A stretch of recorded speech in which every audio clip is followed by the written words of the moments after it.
હમણાં 2 દિવસ પહેલાં એક વિડીયો બનાવેલો એક જગ્યા ઉપર જઈને. એ આ જે ટાંકો છે ને, આ ટાંકા અને આ પાઇપો છે એના ઉપર બનાવેલો હતો. અને એ વિડીયોમાં પૂછેલું કે આ જગ્યા ક્યાં આવેલી છે એ, અને આ જે વસ્તુ બનાવેલી છે એ કોણે બનાવેલી છે. તો કમેન્ટમાં જવાબ આવેલો કે આ જગ્યા જે છે એ કલારામાં આવેલી છે. એ વાત સાચી છે, પણ જે વસ્તુ બનાવેલી છે એ કોણે બનાવેલી છે અને એનો હેતુ શું હતો, આ મુખ્ય વિડીયોનો હેતુ હતો. એટલે લોકોને એ ખબર છે કે આ જગ્યા ક્યાં આવેલી છે, પણ આ જે વસ્તુ બનાવેલી છે એ કોણે બનાવેલી છે અને આનો હેતુ શું હતો એ લોકોને ખબર નથી. તો ચાલો તમને આ જે વસ્તુ બનાવેલી છે ટાંકોજી, એ કેમ બનાવેલો, પણ આ ટાંકાને જો તમારે સમજવો ને એના પહેલાં તમારે આ સામે જે ચેમ્બરો બનેલી છે ને એને સમજવી પડે. તમે જોઈ શકો છો વિડીયોમાં ચેમ્બરો બનાવેલી છે. આ ચેમ્બરો જે સામે દેખાય છે ને એ જે રાપરથી આવે છે, રાપર ગામમાંથી, શહેર જે છે ને એમાંથી આવે છે. રાપરની જે નગરપાલિકા છે એ નગરપાલિકા દ્વારા એક મહાન કાર્ય કરેલું.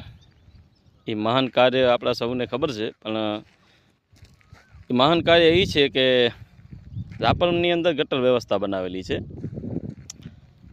એ ગટર વ્યવસ્થા 24 કલાક જેમ ગંગા અને જમના વહેતી હોય છે ને એમ ગટરો ઉભરાતી હોય છે, અને એની અંદરથી ગટરનું પાણી વહેતું હોય છે.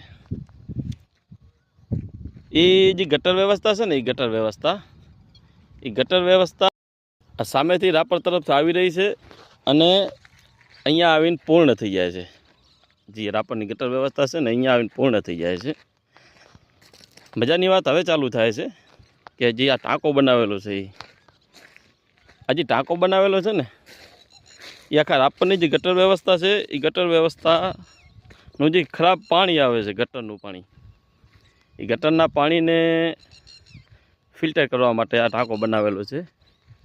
આ ટાંકામાં પાણી જાય છે અને આ પાણી એમાંથી ટાંકામાંથી થઈને આ જે પાઇપો છે, આમાં નીચે દાબેલ છે પાઇપો, અને સામે દેખાય છે એ પાઇપોમાંથી બહાર જાય છે.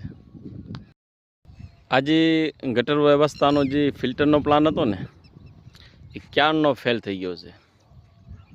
મને એવું લાગે છે કે માંડ કરીને 2-4 વર્ષ ચાલ્યો હશે અને પછી આ ફેલ થઈ ગયો છે. એટલે જે પૈસા પ્રજાએ આપેલા હતા, જે વેરા દ્વારા ઉઘરાવેલા હતા, તેમજ લોકોએ જે ટેક્સ આપે છે એ ટેક્સના પૈસાથી આ વસ્તુ બનાવેલી છે અને આ વસ્તુ ફેલ ગઈ છે. વિચાર કરો તમે, જે લોકો પૈસા આપે છે, પૈસાને આ લોકો પૈસાનું પાણી કરી નાખે છે.